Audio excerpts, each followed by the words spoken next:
Hello, good morning, ladies and gentlemen, viewers of the African Television, and welcome to yet another edition of Health Update. On the African Television, Health Update is your bilingual weekly program that evokes all issues pertaining to health. And Cameroon, on June 26th every year, joins the rest of the international community to observe the International Day Against Drug Abuse, but also illicit trafficking. The annual event is an opportunity to sensitize Cameroonians, but also the international community on the dangers of drug abuse or even drug consumption, but also the consequences that ensue. And to talk about this topic today, we will be receiving a doctor of another kind. He is a holistic doctor. With him, we will try to evoke this topic and bring about everything that you need to know about this. But before we do so, let's set the ball rolling with our reporters on the ground.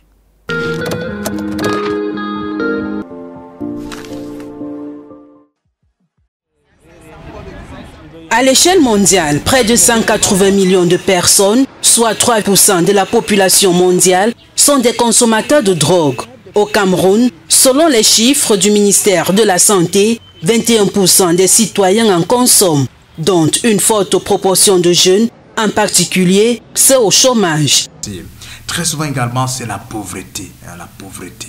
Voyez un peu, les jeunes n'ont rien à manger, ils n'ont pas de boulot, ils se promènent, ils jouent au cadre, ils ne savent pas quoi faire. Mais lorsqu'ils tombent sur une drogue comme la cocaïne, lorsqu'ils la prennent, voilà, ils sont dans un monde de rêve, tout est beau et ils veulent rester là-dedans. Cette consommation entraîne directement des conséquences graves pour les individus concernés. Il y a les maladies telles que des convulsions. Ça survient beaucoup plus chez les patients qui prennent le tramol, comme on appelle au quartier, mais c'est le tramadol. Il y a les pertes de mémoire, il y a les complications psychiatriques, agressivité, délire, paranoïa. Ils tombent dans la dépression, ils tombent dans la confusion. Et également, ces drogues ont une répercussion, comme je l'ai dit tantôt, sur les organes vitaux comme le cœur, comme le foie, comme les reins. Parmi ces conséquences, on note notamment l'addiction, un problème qui ne se limite pas seulement aux drogues illicites, mais aussi aux médicaments pouvant avoir des effets similaires. Les médicaments sont une drogue consommée par la population mondiale et les effets de cette drogue sont dévastateurs, n'est-ce pas, sur les fonctions vitales. L'addiction est un cercle vicieux dont il est souvent difficile de s'extraire. Quand on arrive au stade de l'addiction, ça ne dépend plus de nous. Ça devient une maladie. Et quand on parle de maladie, ça veut dire qu'il y a une solution médicale derrière. Il y a les psychologues qui interviennent, il y a les médecins addictologues qui interviennent, il y a les psychiatres qui peuvent intervenir. Sur le plan affectif, il faut un certain encadrement, un certain soutien. Et il faudrait apprendre, n'est-ce pas, aux concernés à faire face à toutes ces difficultés sociales. Alors que le Cameroun s'unit à la communauté internationale pour aborder cette crise, il est impératif de changer la donne compte tenu des graves conséquences économiques et sociales déjà enregistrées.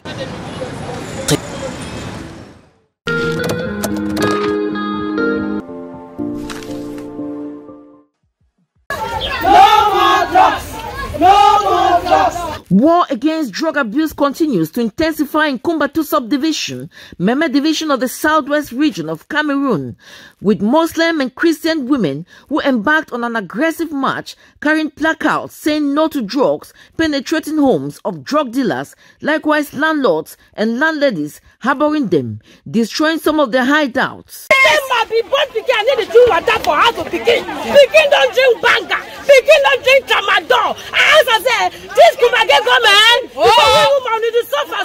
They have, however, given them 2 days to vamoose from the municipality, given the devastating consequences drugs such as marijuana, caillou, cocaine, Thailand, amongst others, has caused to their children, leading these children to high crime waves.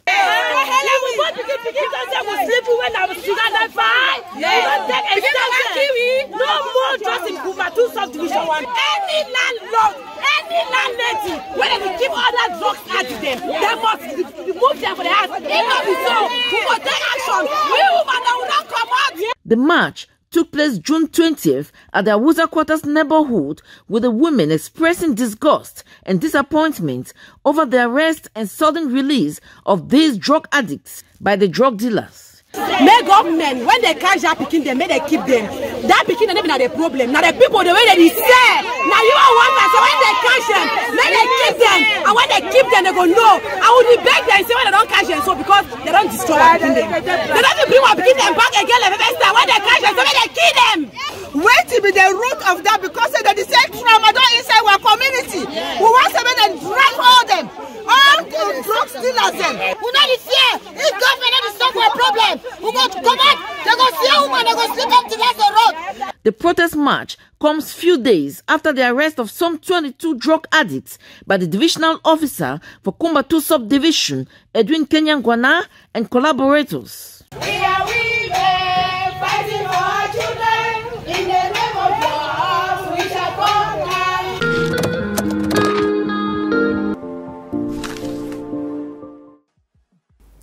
Bon retour, je vous le disais donc à l'entame de cette émission qu'aujourd'hui nous recevons un docteur dans notre genre. Il fait dans la médecine holistique, il va nous dire ce que c'est, mais également avec lui nous allons parler de la consommation abusive des drogues. Lui c'est le docteur Clément Petchoko, il est sur ce plateau avec nous. Bonjour docteur. Bonjour Joyce, bonjour chers et Armand et charmants téléspectateurs. Comment allez-vous ce matin? Comme un charme. D'accord, ça se voit. Merci. Allons-y directement dans le vif du sujet. C'est quoi la médecine holistique? Alors, la médecine holistique, c'est cette médecine qui prend l'homme dans sa globalité, dans son entièreté. C'est cette médecine qui prend en compte l'aspect spirituel, l'aspect physiologique, l'aspect énergétique, l'aspect matériel de l'être humain. Parce que pour une victoire thérapeutique, vous savez, la médecine conventionnelle tient pour respect, pour considération seulement l'aspect matériel de l'être humain.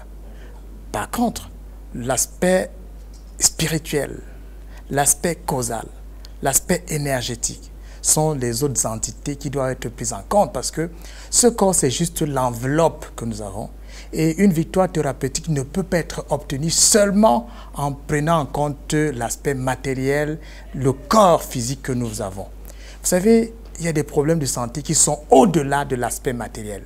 C'est pour ça que, effectivement, vous allez voir des guérisons spectaculaires, n'est-ce pas, par les hommes de Dieu.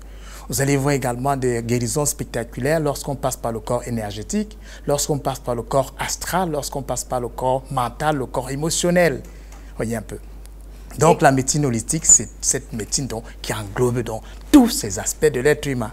Mais est-ce que vos consultations sont faites comme des consultations conventionnelles?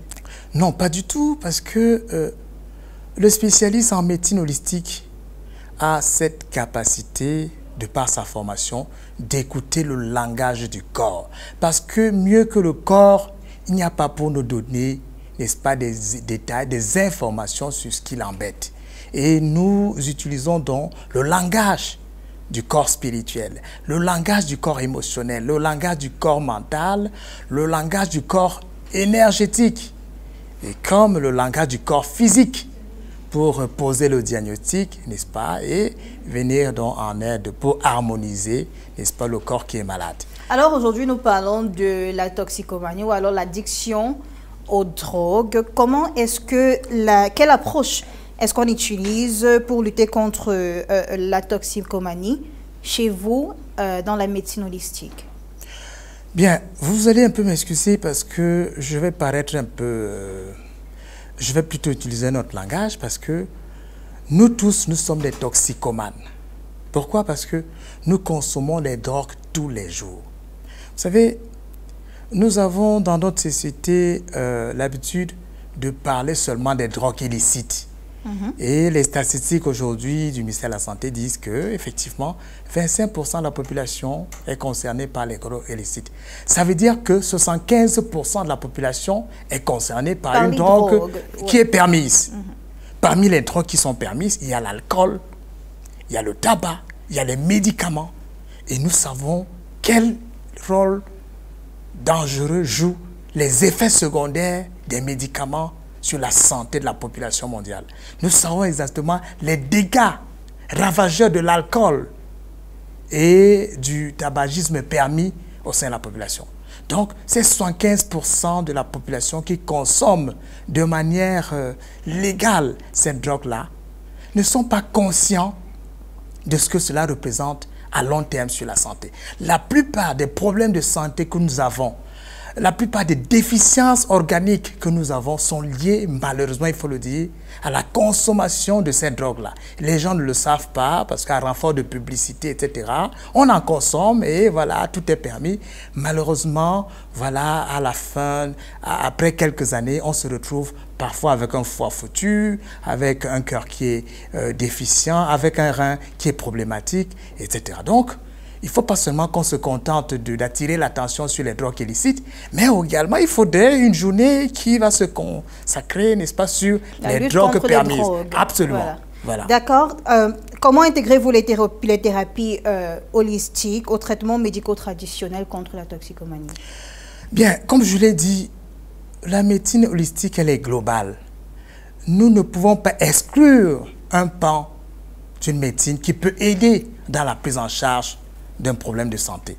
La médecine conventionnelle, elle a sa place dans la prise en charge, n'est-ce pas, des toxicomanes. La médecine spirituelle également a sa place. Parce que, effectivement, figurez-vous, un enfant qui consomme régulièrement du tramadol, de la cocaïne, voyez un peu, ou encore de l'héroïne.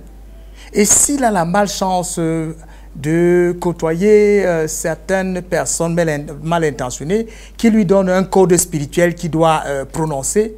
Et à la prononciation de ce code, il se retrouve à voir des personnes qu'il ne devrait pas voir.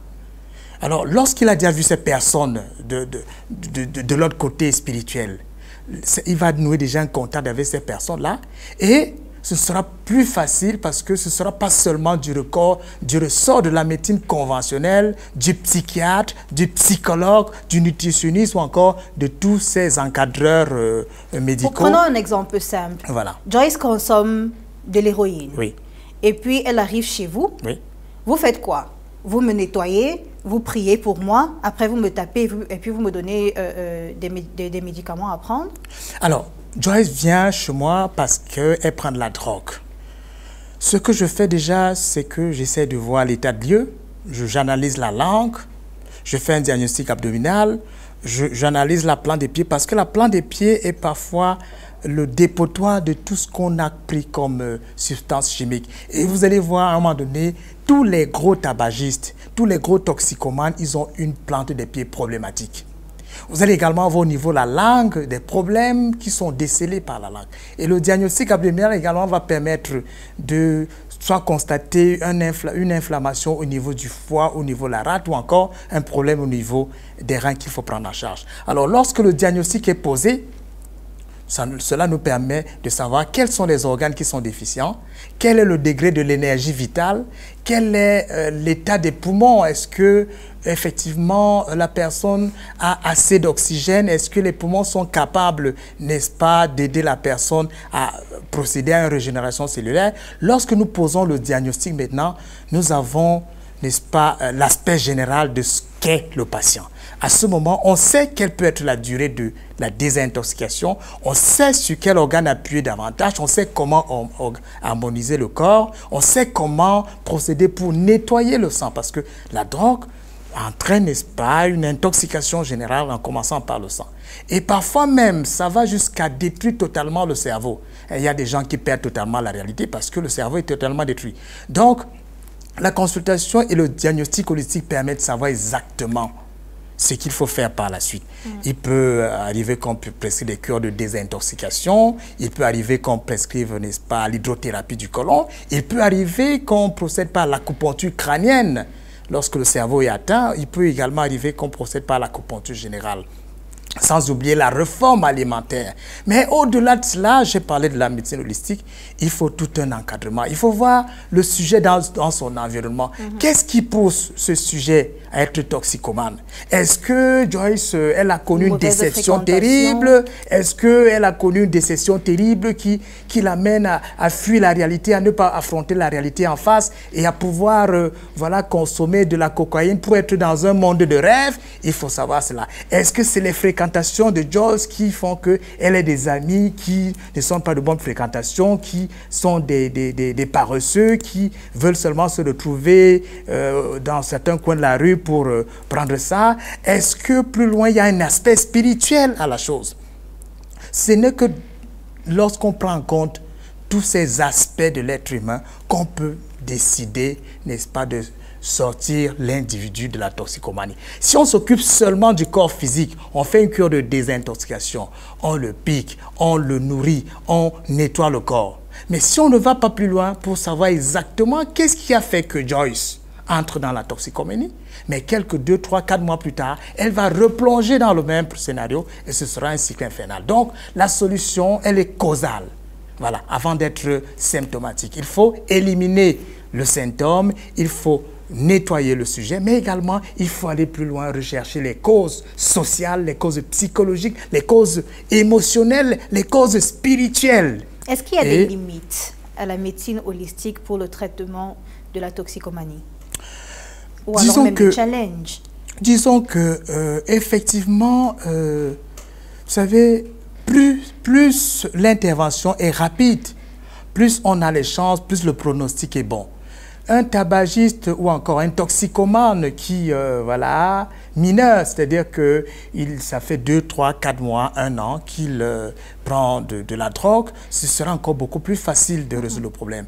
Mais lorsque, effectivement, ça fait 10 ans que la personne est à l'intérieur de ce cercle vicieux, c'est parfois très compliqué. Voilà pourquoi toute médecine a toujours des limites. En principe, le plus important, c'est de tout faire pour que nos enfants ou encore nos partenaires ne soient pas obligés d'entrer dans ce cercle vicieux. À votre avis, quel est l'avantage le plus important de la médecine holistique pour soutenir le rétablissement à long terme? Oui, l'avantage premier, et j'allais dire c'est même le meilleur, c'est cette prise en charge globale, où on prend en compte tous les aspects de l'être humain. L'aspect émotionnel, l'aspect mental, l'aspect énergétique, l'aspect spirituel, l'aspect physiologique et l'aspect psychique. Donc tous ces aspects sont pris en compte. C'est pour ça que la victoire thérapeutique est au bout du rouleau. En 2022, on était à 21% de la population camerounaise qui avait déjà goûté à une drogue dure. Et en 2024, nous sommes à 25%. Qu'est-ce qui, pour vous, justifie cette augmentation au fil des ans alors qu'on en parle tout le temps? Mais il ne suffit pas d'en parler. La société est seule responsable de ce qui arrive aux humains. Nous vivons dans une société et tout ce que la société fait peut avoir une incidence sur nos comportements. Les guerres se multiplient. Il y a des familles qui perdent l'autorité parentale et la maman elle se retrouve à élever ses enfants seuls. Ce n'est pas du tout facile. À un moment donné, l'autorité parentale est absente et les enfants sont obligés de faire du n'importe quoi parce que l'encadrement manque. Il y a la pauvreté ambiante. Les jeunes n'ont pas de boulot.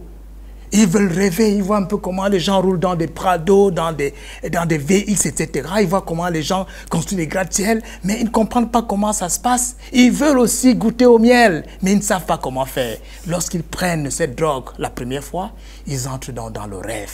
Vous savez, tout le monde aime rêver. Imaginez... Avez-vous déjà goûté à la drogue avant? Je ne pense pas, je ne pense pas. Alors, imaginez... Lorsque vous faites un rêve, n'est-ce pas, et que vous vous trouvez dans un endroit paradisiaque et tout, quand vous vous réveillez, vous avez envie de replonger là-dedans. C'est tout le monde. Le toxicomane, il vit dans ce rêve-là. Il reprend la même drogue parce qu'il veut replonger dans le rêve. Je pense qu'il faudrait que la société, n'est-ce pas, essaye d'offrir un cadre assez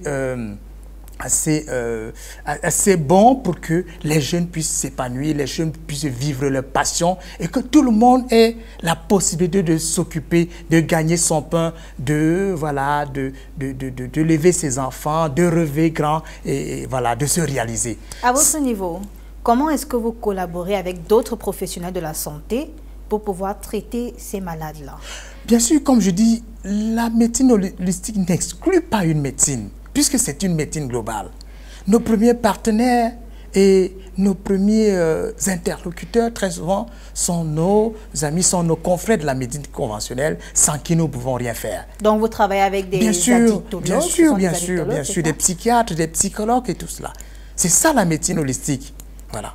Est-ce qu'il y a un message que vous aimeriez transmettre au public sur le rôle de la médecine holistique pour combattre ce fléau-là? Oui.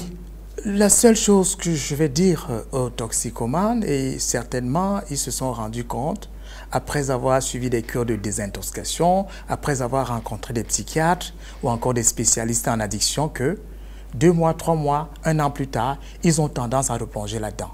Donc, c'est une solution incomplète.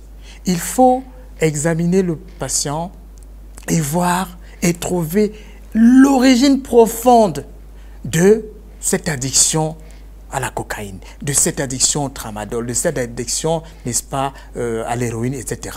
Et lorsqu'on arrive à trouver la cause, alors si on constate que c'est une cause émotionnelle, et la plupart du temps, ce sont des causes émotionnelles.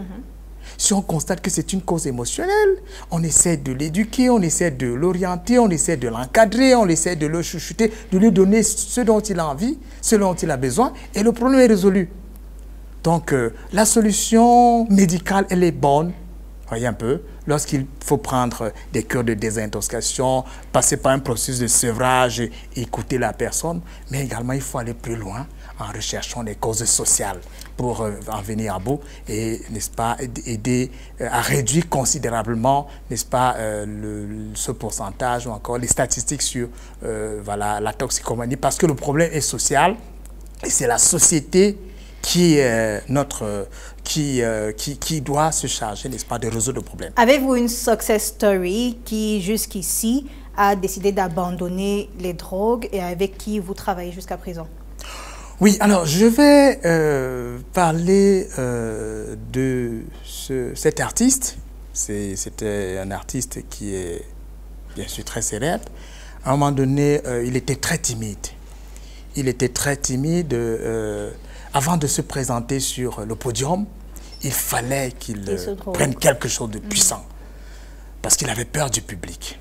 Il avait peur du public.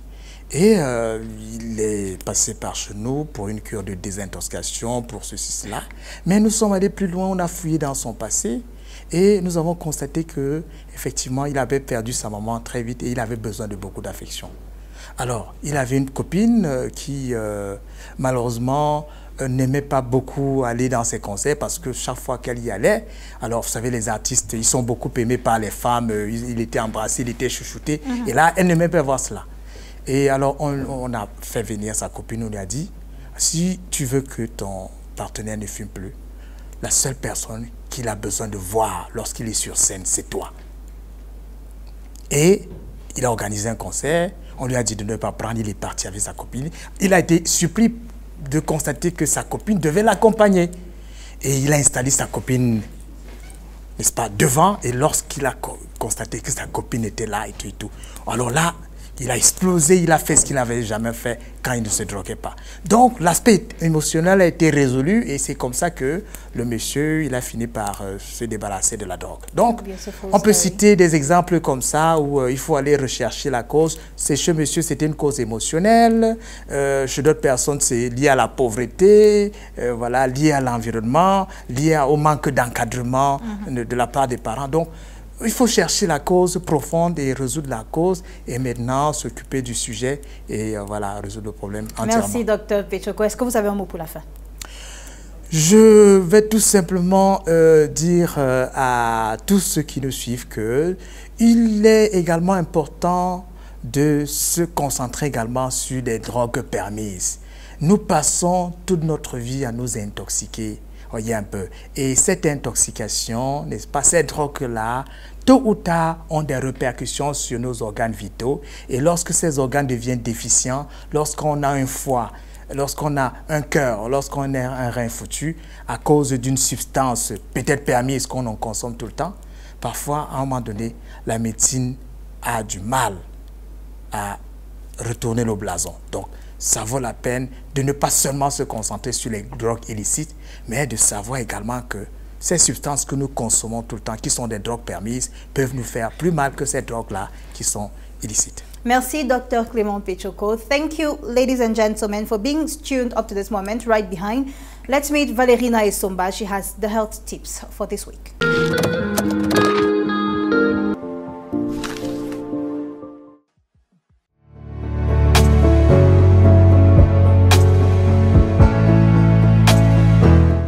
La constipation est un problème courant qui peut causer de l'inconfort et affecter la qualité de vie.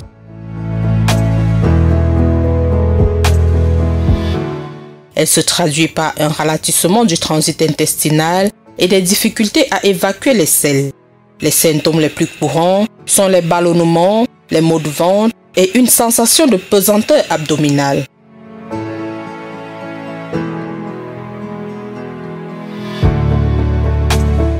Tout le monde, à un moment donné, peut souffrir de constipation. Plutôt que de dépendre des laxatifs, nous vous proposons des solutions naturelles pour réguler le transit intestinal. Buvez de l'eau régulièrement et en quantité suffisante pour hydrater et améliorer l'efficacité des fibres alimentaires qui retiennent l'eau. Nous vous recommandons des eaux riches en magnésium car jouent un rôle laxatif. Il est recommandé de prendre environ 1,5 litre d'eau par jour. Adoptez une alimentation riche en fibres. Vous pourrez en trouver dans les légumes comme les radis noirs, les fèves et les épinards. Les fruits, notamment les pommes et la banane, les figues, et même dans les céréales complètes comme le son, l'avoine et le blé, sans oublier les légumineuses telles que les petits pois et les haricots blancs. Pratiquer une activité physique régulière est essentiel pour un transit intestinal sain. Privilégiez les activités mettant en jeu les muscles abdominaux tels que la course, la natation, la gym et le yoga. Prendre des laxatifs naturels qui peuvent favoriser les mouvements de selles à travers le système digestif. Vous avez par exemple les pruneaux qui favorisent le transit intestinal. Il suffit de manger quelques pruneaux tous les jours pour maintenir les selles régulières. L'aloe vera, connu pour ses bienfaits sur la digestion. Vous pouvez consommer le jus d'aloe vera pour aider à soulager la constipation. Prendre des tisanes et des infusions, des boissons chaudes comme la tisane de gingembre aide à soulager la constipation. Les huiles essentielles, très efficaces pour le transit intestinal. Vous pourrez prendre quelques gouttes d'huile d'estragon, de basilic tropical et même de gingembre que vous allez mélanger aux huiles végétales comme l'huile d'olive, puis masser votre ventre dans le sens des aiguilles d'une montre pendant 2 à 3 minutes, de préférence le soir avant le coucher. Il est tout de même nécessaire de souligner que toutes ces méthodes ne sont efficaces que lorsque la constipation est passagère ou occasionnelle, c'est-à-dire ne dure que quelques jours. Par contre, si la constipation est persistante, chronique et se prolonge pendant plusieurs semaines, il devient urgent de consulter un médecin qui pourra mieux vous suivre et adapter un traitement adéquat pour vous soulager. Voilà qui met fin à nos astuces cette semaine. Rendez-vous la semaine prochaine pour une nouvelle astuce.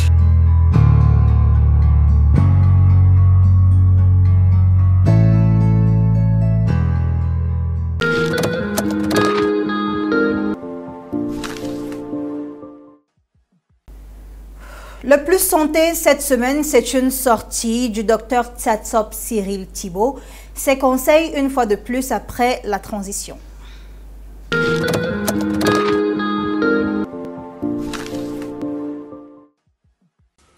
Bonjour à vous. Aujourd'hui, nous allons nous entretenir sur le mal gastrique. Alors, si vous souffrez du mal gastrique, vous devez éviter de consommer toutes les nourritures qui sont faites à base de tomates la nuit avant d'aller dormir. Ceci pourquoi? Pour 2 raisons. La première raison est que la tomate est un aliment qui est très riche en acide et donc cet acide va aller irriter pendant votre sommeil votre muqueuse gastrique et ceci peut sur le long vous causer des ulcères gastriques. La deuxième raison est tout simplement que la tomate favorise la production d'acide au niveau de votre estomac. Et ceci, avec le temps, va causer des reflux gastriques et va empirer votre situation. Donc n'oubliez pas, non à la tomate avant d'aller dormir si on souffre du mal gastrique. C'était votre docteur. On dit merci docteur. et à très bientôt.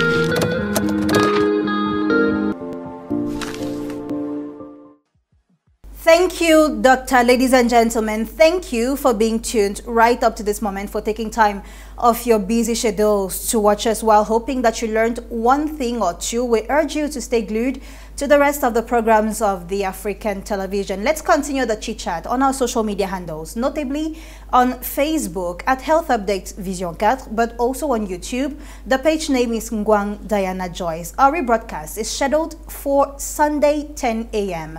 Until our next broadcast, do stay glued to the rest of the programs of the African television Vision 4, because the best is yet to come. Good morning.